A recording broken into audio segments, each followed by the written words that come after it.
So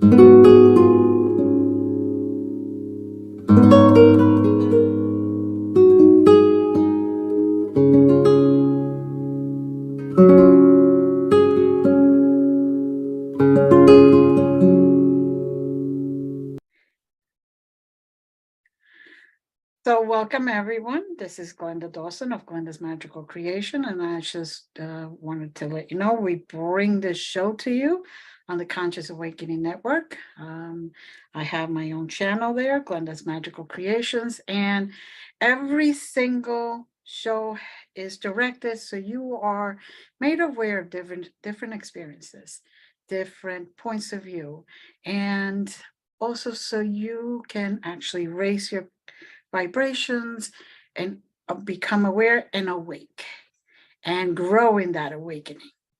So today I have a wonderful guest, Kevin Briggs, and he is not only an experiencer, but he is very specifically bringing you different aspects that most people don't have in his experiences.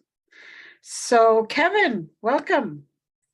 Hi, Glenda. It's nice to see you, and I would like to thank you for inviting me on your show. As I said before we started, without people like yourself, I can't get my message out. So I should be thanking you for inviting me on your show. Thank you for coming. It's a mutual thing, right? Yes, that's correct. We're a team effort. Exactly. So tell our audience all about you. Okay, well, I think it's always a good place to start at the very beginning. So I'm a lifelong experiencer, and my journey started when I was 3 years old. My mother engaged a photographer to come and take some photos for the family album. The photographer arrived, we were duly washed and cleaned, and I had a new green cardigan on. And I was lifted up onto the dining room table, the oak dining room table, for a better elevation for the photographer to take the photograph. And as he did that, I looked around the room from that elevated position, and I realized that I was conscious again in a physical body. And that was my first encounter of this incarnation, as it were. So quite interesting, quite distinct. From that point on, I always felt as if I was looking out from the physical. I was like two people. I was my conscious energy and my physical being. They were together, symbiotic, but I was looking out. So, and that's how the journey started. My second encounter, I was 8 years old, and this is the actual first encounter that I had. I was taking a bath at home. I was always sensitive as a child to vibrational frequencies, and there was a change in the bathroom within the frequencies. I looked to my right, and two beings appeared. They were very attractive, one male, one female, both with blonde shoulder-length hair, both with deep blue eyes, and they were wearing a deep blue color jumpsuit type garment. I was absolutely terrified, as you can imagine, as an 8-year-old when two beings materialize in your bathroom.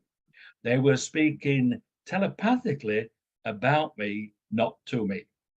I could understand what they were saying. Their names are O D. I know them now. I've had lifelong contact with them. They are Arcturians from Andromeda, they tell me. And the conversation went something like this. D, that's the female. She said, "Is this the boy?" The male, Art, said, "Yes, this is a boy." And then D questioned him and said, "Are you sure this is a boy?" And he said, "Yes, this is a boy." And then she questioned him again and said, "But are you sure? Look at him. He's small, he's uneducated, and he's frightened by our presence." And as I said, she was correct. I was terrified. Art replied, "Yes, this is a boy. I will guide him. I will teach him." There was some other conversation, and then they left. And as I said, I was so frightened, I dare not get out of the bath. I stayed there. The water went cold. My mother came in to see why I was still in the bath, and the water was cold. I told her about the two beings, and she said it was just my imagination. It wasn't. Art was true to his word, and D. I'm still in contact with them to this day. I'm now 69 years old. And he was true to his word. He's educated me throughout my life and continues to educate me and guide me the main topic of the guidance has been the one of understanding consciousness itself and how it can be used for communication, travel, healing, education, creation, and co-creation. But that's a whole lifetime of experiences. They didn't sit me down in a classroom. They gave me experiences, and they gave me joint experiences. And through those experiences, I learned. So that would take me up to, let's see, 9 years now, a year later. And I was at home. I remember it was a Sunday. I remember all these things so clearly. And normally I have a very bad memory, but all these experiences, I remember them, you know. Right. You asked me what I did yesterday, and I'll say, oh, I don't know, I can't remember. But I remember all these explicitly. It was a Sunday. I'd had friends round playing in the house. It was 5 o'clock. It was time for them to leave. And I showed them out the back door. And as I turned around into their home, I could feel a change in the vibrational frequency within the home. So I went looking for this frequency. I went into the living room, then I went upstairs into the bedrooms, into the bathroom, and I went back down to the living room because that's where the frequency was the strongest. And I was drawn towards the window, and I looked behind the drapes, the curtains, and there was an orb. It was orange in color, 4 to 6 inches in diameter, slightly vibrating.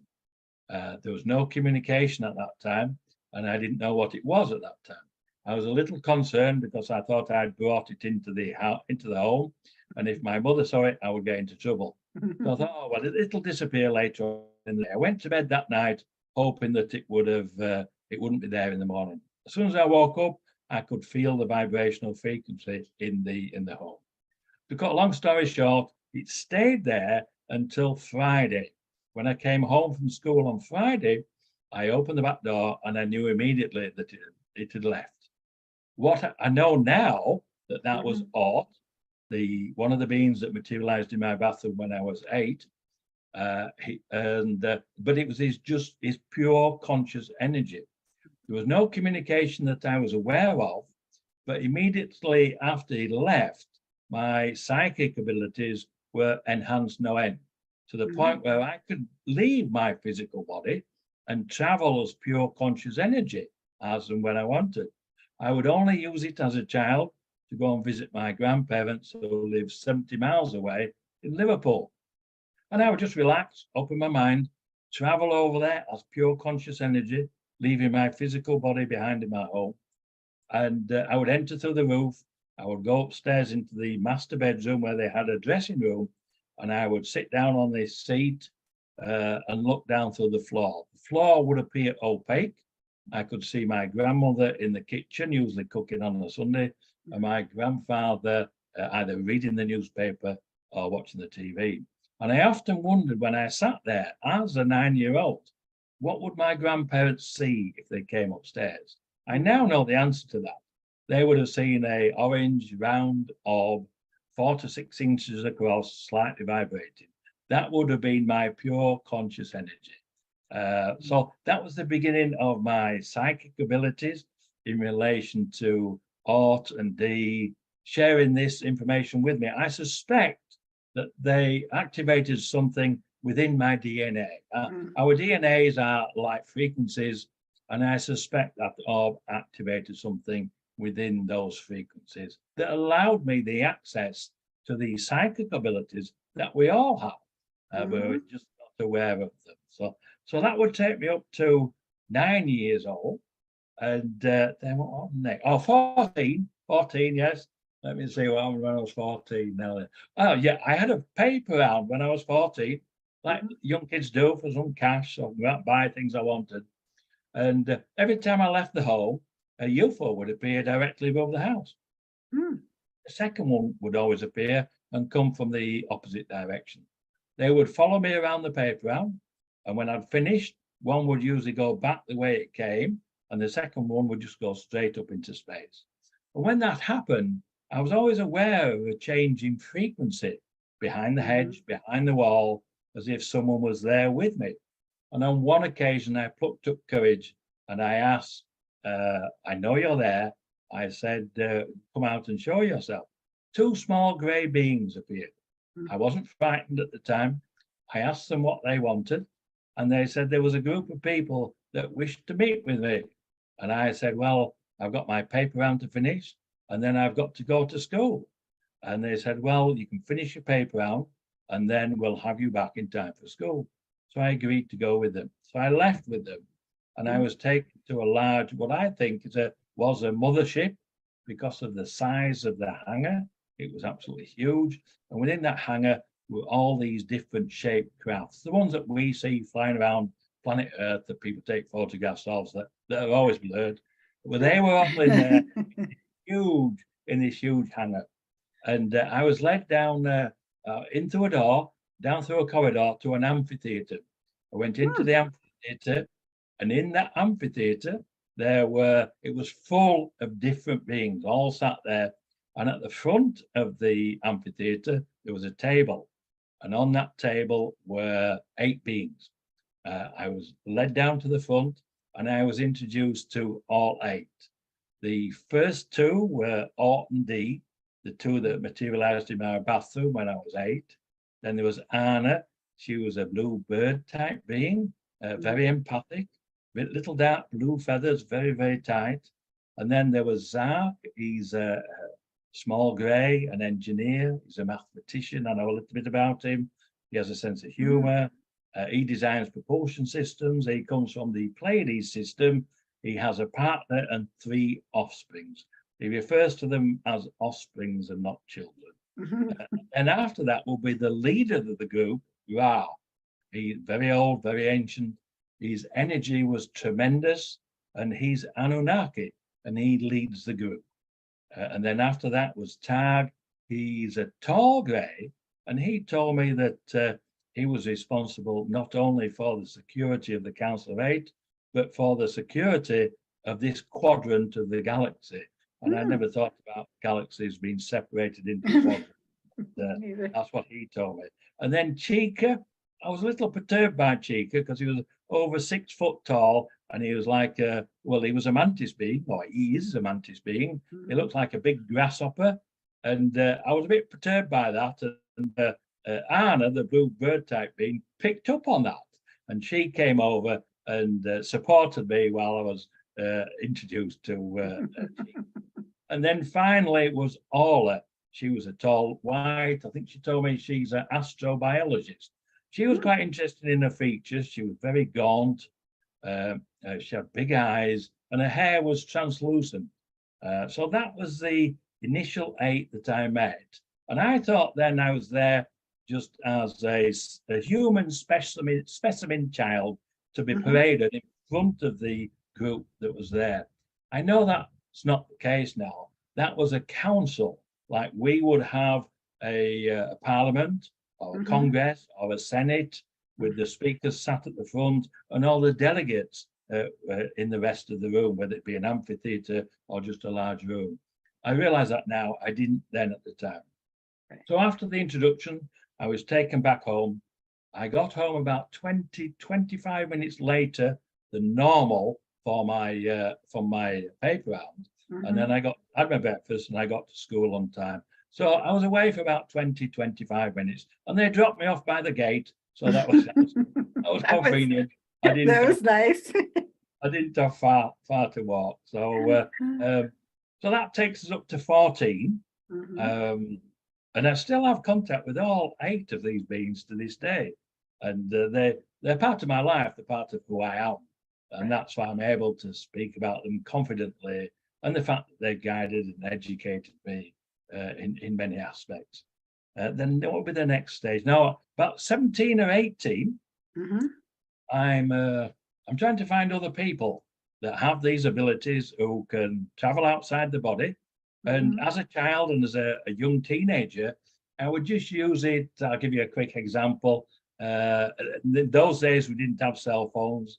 I didn't have a phone in my apartment. I had to walk down the street, a long street, to go and phone a friend or whatever. So I would use my out-of-body skills and just travel over to see a friend to see if he was at home first, before I would walk round to his home. So I would use it like that. Or if there was that was smart. That was very smart. Or when I used to go to work, I had to leave my apartment, and there were 2 bus stops I could go to get the bus. And on many occasions I would get there, and the line at the bus stop was huge. So I'd just nip up there out of body, see how long the line was, and then nip down to which one had the shortest line. So I would use it for things, and just traveling outside of the body, coming home from work, behind the bus, just enjoying that freedom. To me, it was just normal. And I realize now that not everybody does that, but I've met others that can do that and do that. So, right. So at 17, 18, so I'm asking family and friends, and as I ask in a third party, I say, I have a friend of mine who travels outside of his body, and do you know anybody that can do that? No. He must be lying. He must be making it up. So I wasn't able to find anybody. Right. So I thought, well, I'll ask Art, because clearly there's a lot more to this, and nobody's talking about it. We didn't have the computers. We didn't have the internet. I don't know whether I could have gone to the library and looked it up. I don't know. But so one evening I went to bed, and I relaxed. I opened my mind. I held my hand out, and I said, Art, I know there's a lot more information out there. Can you come and show me some more information? So he came. He took hold of my hand. I left my body. I looked down. I could see it just fast asleep there. And we left through the roof. No, tell a lie. No, we didn't. We left through the window. It was later. We left through the window, and we just flew around the subdivision. We came back in the window, and then I could see my body asleep, and I went back into my body. So, and I woke up the following morning, and I thought, wow, that was cool. But I'm not certain whether I was dreaming or sleepwalking or what. So the following night, I decided to ask again. So I relaxed. I opened my mind. I asked Art to come and show me more. He came. He took hold of my hand. I left my body. I could see my body fast asleep. And we went out through the window. This time we went down into the Leeds city centre, where at that time I worked as a technician at the university. I recognised the university, the other buildings, the town hall, the hospital.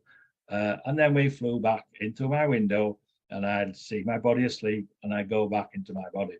I woke up after the second travelling event, and I thought, wow, I'm still not certain whether I'm sleepwalking or dreaming or what is really going on.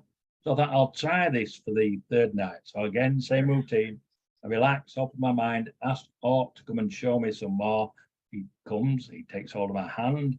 I leave my body. Again, I see it fast asleep. Only this time I say to him, Art, do you mind if we go out through the ceiling, through the roof? Right. Because, we are 3 stories up, and I'm not certain whether I'm sleepwalking. And as we are 3 stories up and it's concrete pavement below, I'm a bit concerned. So we went out through the roof, the ceiling, and every subsequent journey, we went out through the roof and ceiling. Okay. So that was the really traveling as shared consciousness with another being outside of our physical. And bear in mind that Art is a 5th dimensional being. Okay. The only difference between the dimensions are the frequencies that they exist at. But we still have the same abilities that they do to travel outside of the physical as pure conscious energy. And on one occasion, Art came to me and he said, Kevin, I'm going to take you somewhere special this evening. Are you prepared to come with me? I said, yes, I am. So we left. He took hold of my hand. I left my body, the usual procedure. We went out to the roof, the ceiling, and we just kept going up and up and up. And I could see the earth getting smaller and smaller, not unlike what's behind me now. The blue ball getting smaller and smaller and smaller. And then we went into a higher dimension. And within that dimension, there was a line of people, about 30 people stood in line. I went up to the line. At the front of the line was my deceased father. I'd never seen him standing because he was always in a wheelchair from when I was born. And he greeted me. And the love that emanated from this group of people was just tremendous. It was overwhelming. As I say, he greeted me and he said, Kevin, I'm going to introduce you to your family going back over 300 generations. So we went down the line. He introduced each one to me with their names. They told me what they did in their last incarnation. When we got to the 15th person halfway down the line, they didn't have what appeared to be a physical appearance. They were pure conscious energy orbs, 4 to 6 inches across, slightly vibrating. So, but they could still communicate with me telepathically, and they would show me an image telepathically of their last incarnation.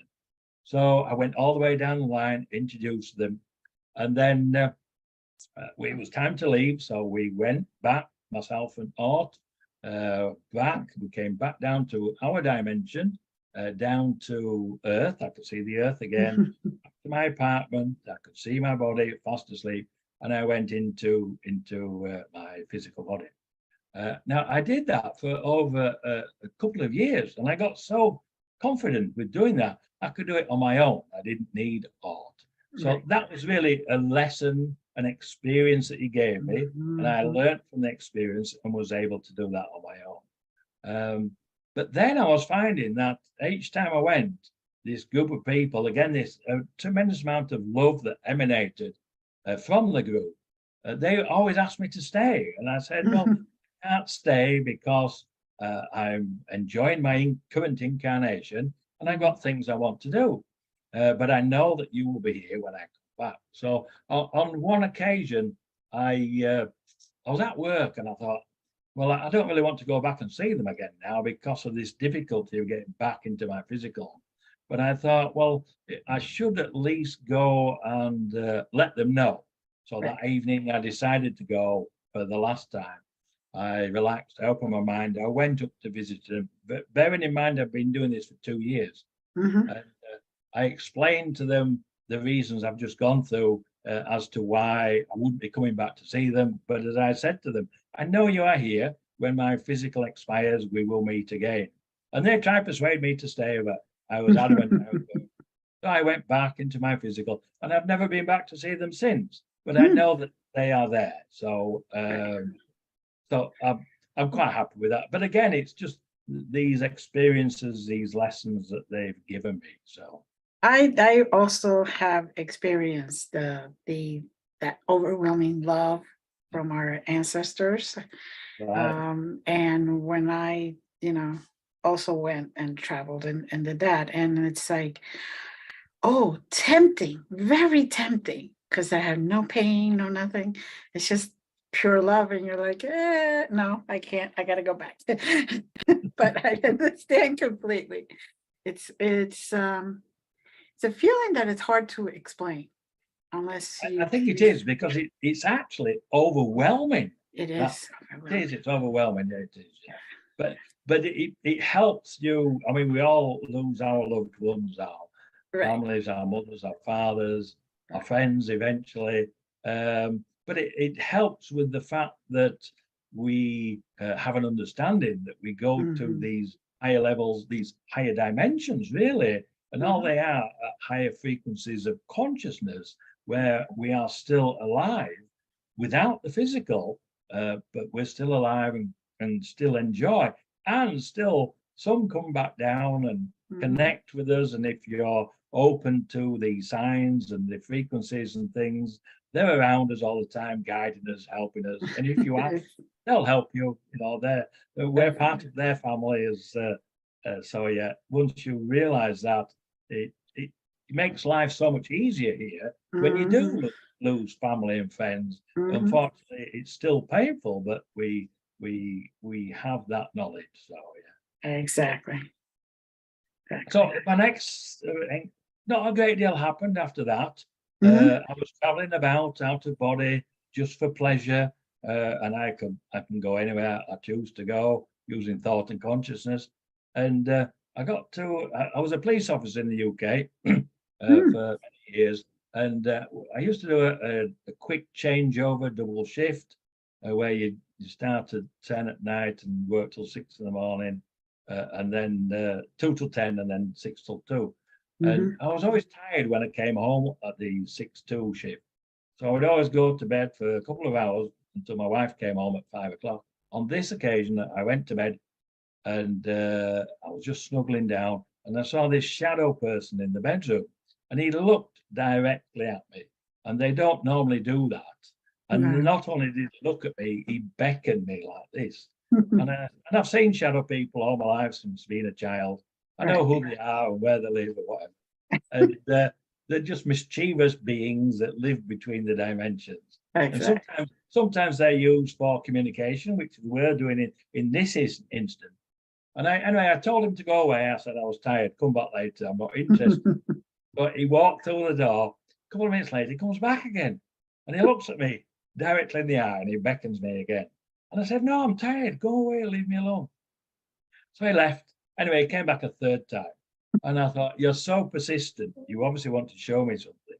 Right. So I said, okay, I'll come with you. So I got up. I didn't get dressed. He just paced through the door. I opened the door, went onto the landing. And on the landing, there was a beam of light from the floor to the ceiling.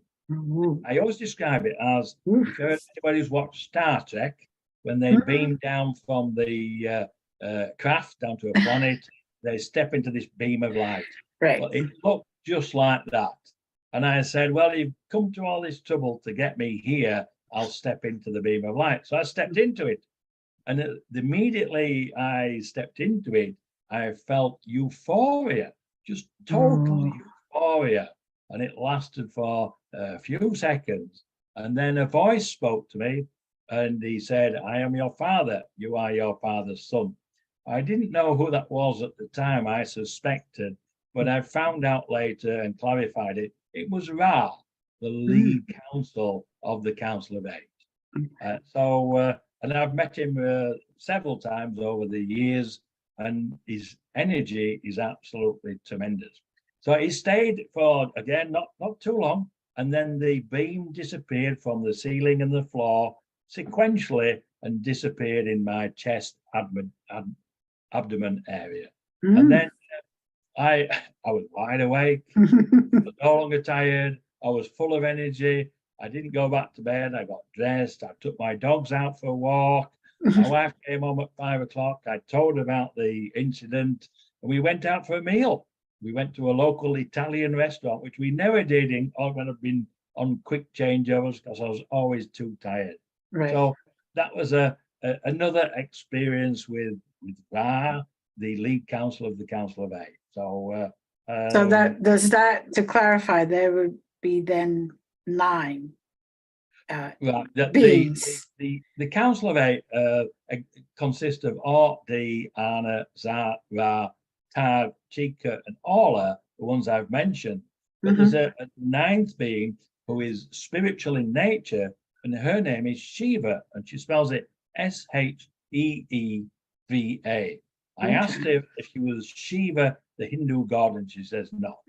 But she sits at the right-hand side of Ra and oversees the Council of Eight. I refer to them as the Council of Eight, but if you include Shiva, then that will be 9. And Shiva's a great healer.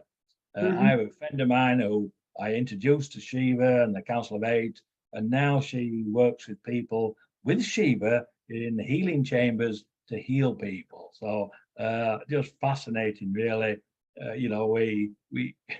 We've got all these abilities, and they've been hidden from us.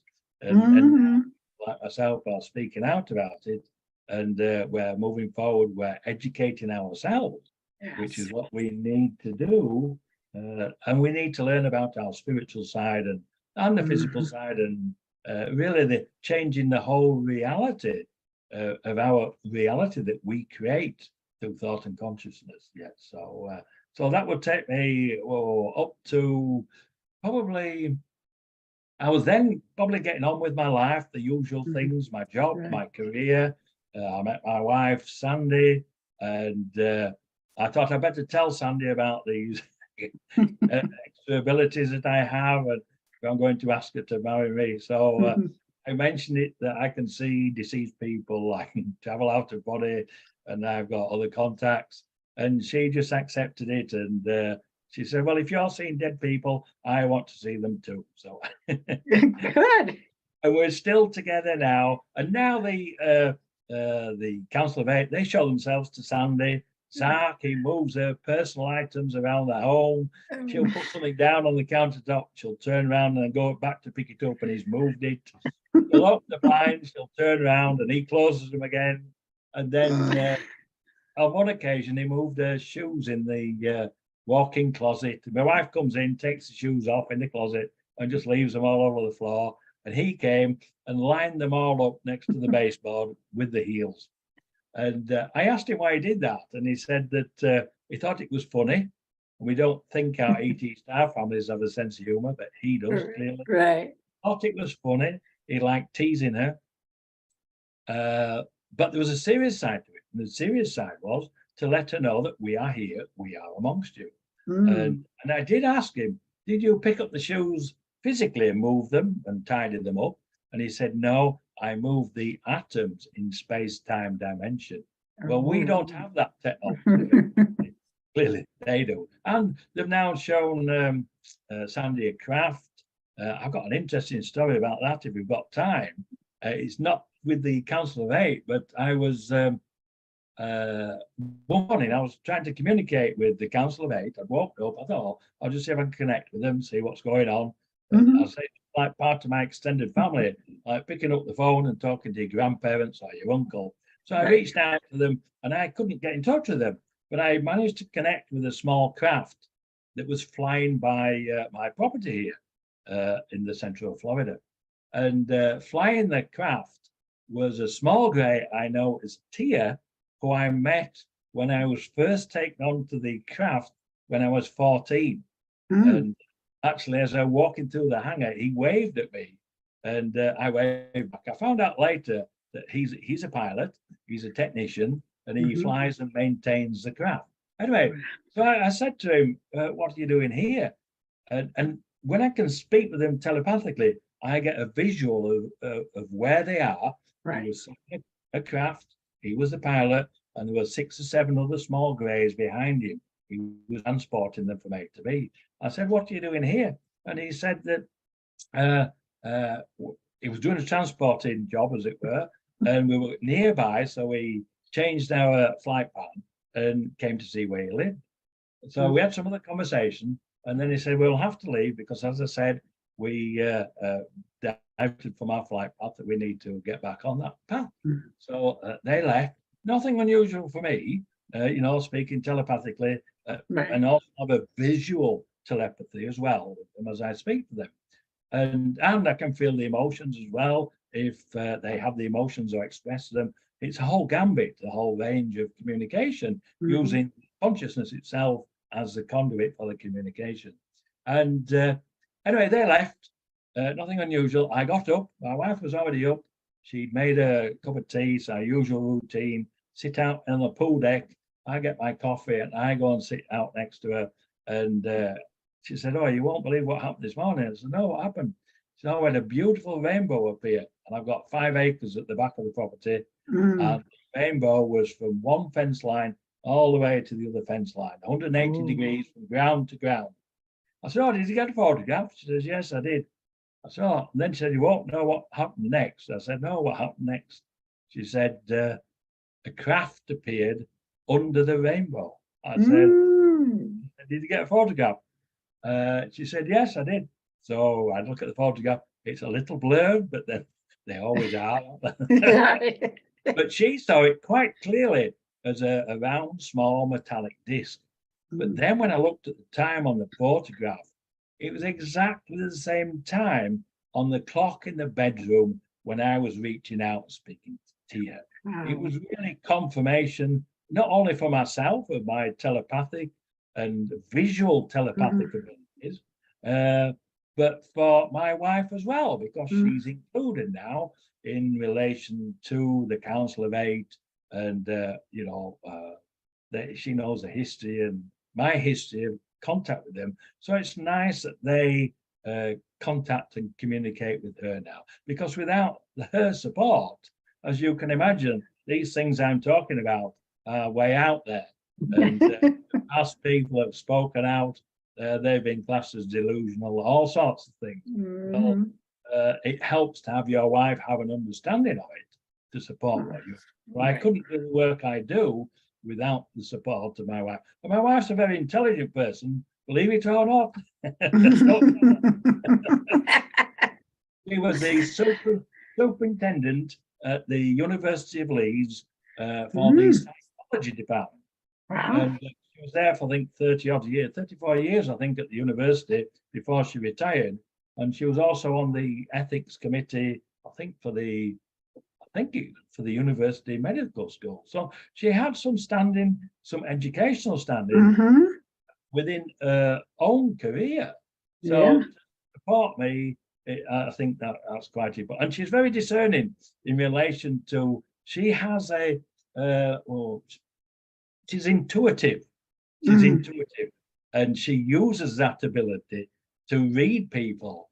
And I think that's fascinating, really. So really, she's developed that intuition as one of those skills. I don't have that intuition that my wife has. I wish I did, but I don't. So, but I rely on my wife, and I rely on my wife's advice sometimes when I need to. So, yeah, I'm going off track here now, Glenda. Sorry about that. It's okay. No, it's fascinating. It's fascinating because it shows that here you have somebody extremely well educated, because people say, oh, you're a little crazy, whatever. But she's well educated, knows about facts versus what people call delusion, and she supports you and has experience. So, it just puts it all around that this could happen to anybody who's willing and accepting.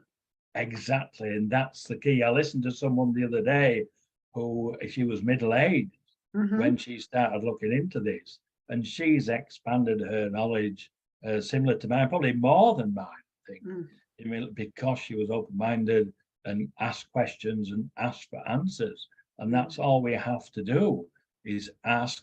And I found that they've actually told me this, that they won't give me anything that is beyond my understanding. Right. Too complex. It's within the bounds of my physical realm and the bounds of my understanding. But I do get downloads. I get downloads of scientific information. I got a download recently of the quantum unified field theory. I knew nothing about that. And I'm sat by my pool, and all this information, if you readers or watchers don't know, a download is a vast amount of information in an instant that comes into your mind, into your brain. And this was about, and it explained the quantum unified field theory. So I can talk about it if I need to, and I have done with scientists. And it's interesting that I have a conversation with a scientist about the quantum unified field theory. They talk about the theory side, and I could talk about the practical side, but it gels together as a dovetail. Anyway, on this occasion, I said, look, you've just given me all this information in a download in an instant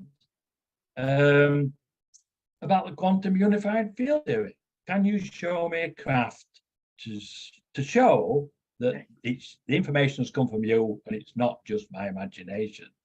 So a craft appeared immediately, and I went inside to get my wife. I said, Sandy, come out quick, there's a craft, come and have a look. So I'm hoping it's still there when we go outside. We both go outside. We do have a pool here in Florida, we're fortunate. We went outside the pool canopy, and a second craft appeared, 3, 4, 5, 6, 7 in total. They flew silently over our heads, changed direction by about 80 degrees, and continued to fly off, and disappeared sequentially as they had arrived. So that was good enough for me. And I've got a witness in my wife that the information had come from the Council of Eight. Right. So on another occasion, I had another download about the theory of everything. And again, I can explain it. I can speak to scientists about it, and I'm not a scientist. And on this occasion, I was sat again by my pool, just relaxing. I think I was having a coffee. And I was given this download of information about the theory of everything and explaining it. I won't do it now, we don't have time. But on that occasion, I said, well, you've just given me all this information. Can you show me a craft to confirm it's come from you? Craft appeared immediately outside, directly outside the pool canopy, and it flashed 1, 2, 3 times. So that was sufficient communication. You can't get any better than that. So quite extensive. And there's far more I can talk about in relation to the experiences, but I know we are restricted to an hour, so I'm trying to get through them fairly quickly. There's let me explain why I'm speaking out. I've been speaking out now for 5 years. Right. And before that, there was only my wife that knew about all my experiences and my brother. They're the only two that knew, because, as I'm sure you're aware, our culture doesn't allow us to speak out about these things. They're taboo. And if you do speak out about it, as I said earlier, you're either delusional or you have mental health problems. Well, I can confirm that I have neither. So. My wife might say I'm a bit delusional. But she's allowed to say that, yeah. Anyway, I lost my train of thought again now. Where was? Oh, yeah, 5 years ago, I got up in the middle of the night to go to the bathroom. I got back into bed, and before I snuggled down, a bright light appeared outside the bedroom window. The light came into the bedroom, and the bedroom lit up like a myriad of butterflies, but it was just pure white light. And then Ort and Dee, the first two that I've had contact with from 8, all my life as well, they materialized at the bottom of the bed. Bearing in mind, I'm used to meeting with them, all different modalities of contact that they use. And after pleasantries, I asked them what was the reason for their visit. And they said, Kevin, we want you to talk about your lifelong contact with us. We want you to write about your lifelong contact with us.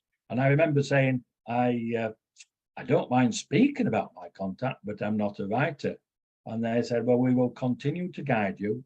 We will continue to teach you, and we'll give you information to include in the book. In fact, Kevin, you will write 2 books. And so the following morning, I told my wife about the visit, and I started writing. And I wrote my first book, which is Spiritual Consciousness. The person, that's me at the bottom there. Perfect. And I started writing that, and I had it published. And some of what I've spoken about today is in that book. I've written another book, but I haven't had it published yet. And so I will have fulfilled what they asked me to do when I get the second book published. I do speak out. I speak to a lot of different groups, as many as I can, because I think I'm very fortunate in the fact that I've been educated about who we are, about the true life that exists within the universe, about the physical realms and how we create them. We can co-create them with our ET star partners as well. So I feel very privileged and grateful for the information that I've been given, and I'm happy to share it. And what I'm finding now, I'm meeting many people with similar experiences, many people who are just beginning the journey.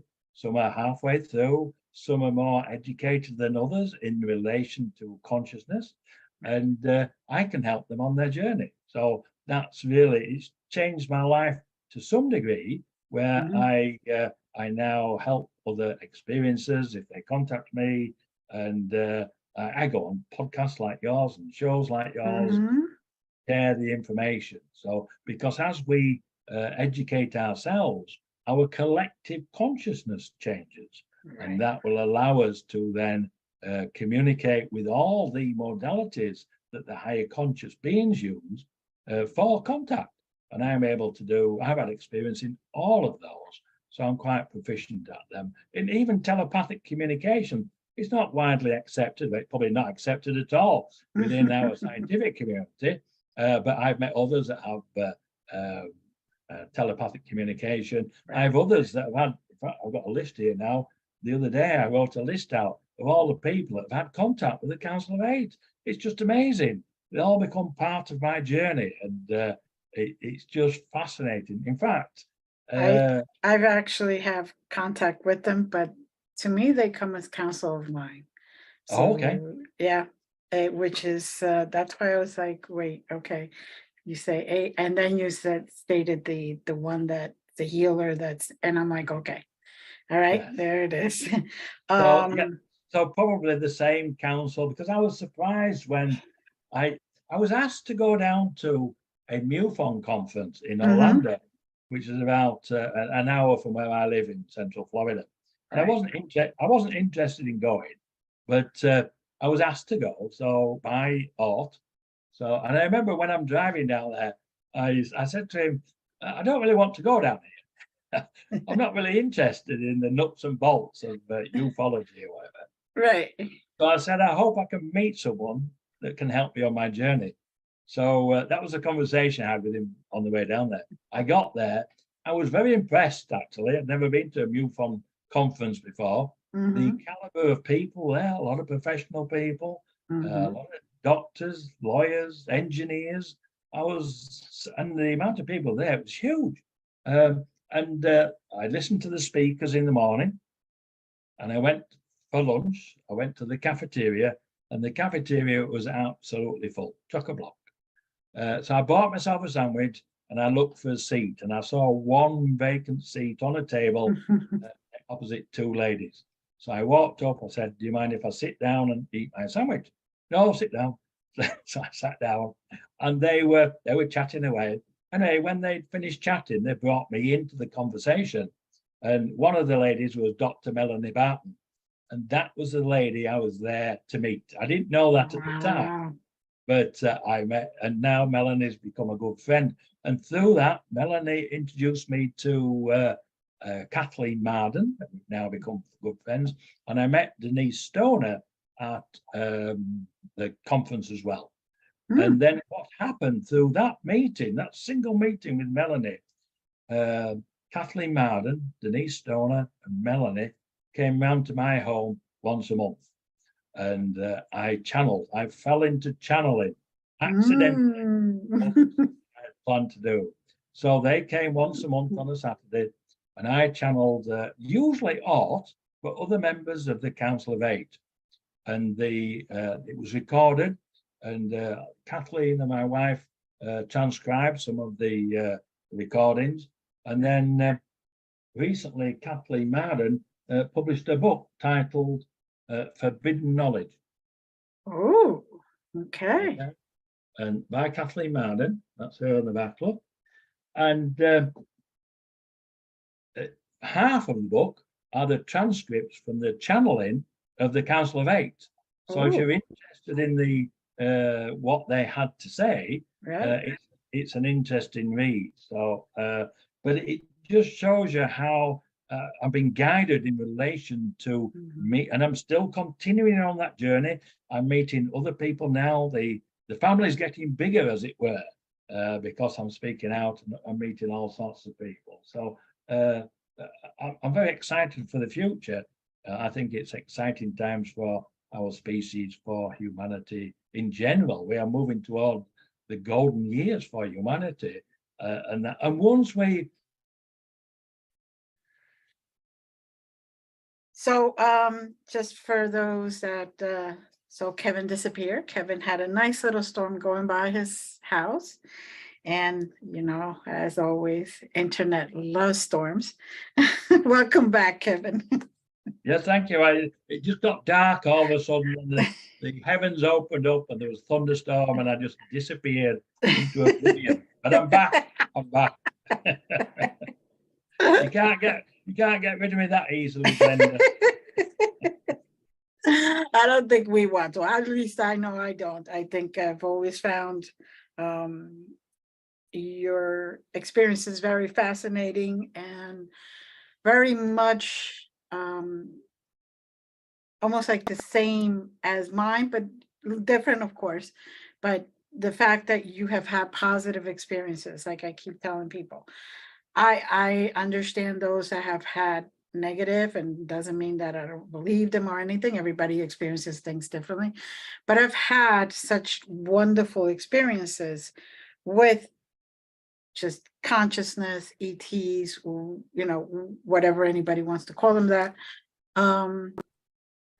even galactic families. I'm very much more positive and bring that into it. I've been very blessed, just like you have been, which is yes. I think we are very fortunate. Yes, to be given this information because it changed a whole perspective on the reality of who we are as a species, who we are as humans, yes, and as part of the galactic species.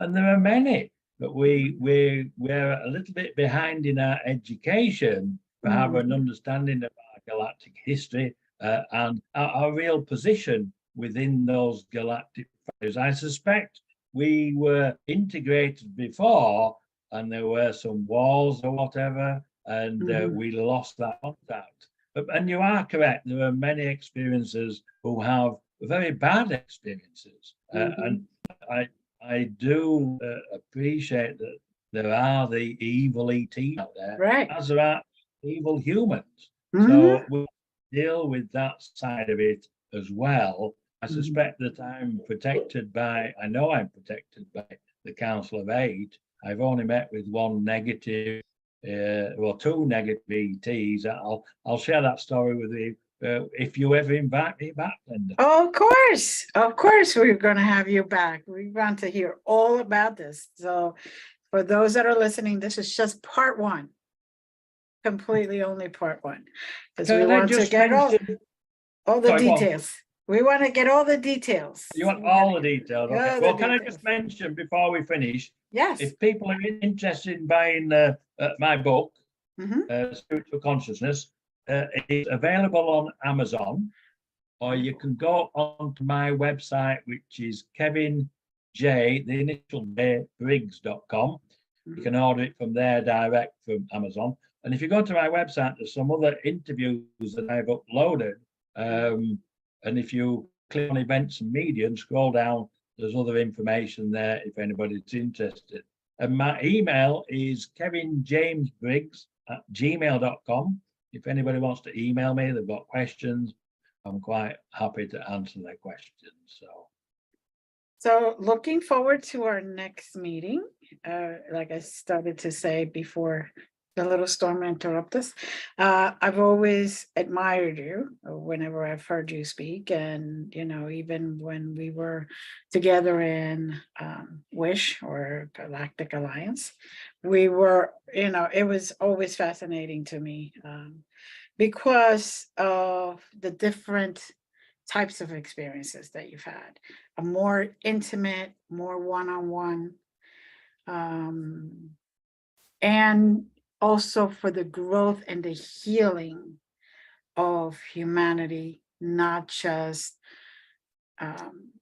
because they exist or this and that, it's to help in general as oneness in the oneness and one in consciousness. So, well, thank you, Kevin. And again, can't wait till the next part 2, because I want to hear all the details. I'm that Gemini. I'm that Gemini that's very curious about everything. So. Well, thank you, Glenda. I have to thank you again for inviting me on the show. I've enjoyed chatting, and it's nice to meet with other experiences who understand, what is happening really and who we really are. Again, I must express I'm very fortunate. My brother, he was an aircraft engineer. I'll tell you a story about that next time we meet. And but he can, Boeing 747s. I know nothing about that because I haven't been educated in that area.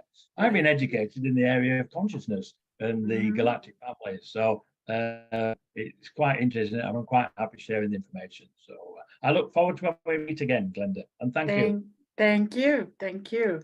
Thank you to all our audience and all those that have questions for Kevin. He gave you the information, and it'll be also listed under the description, so you're more than welcome to get it from there.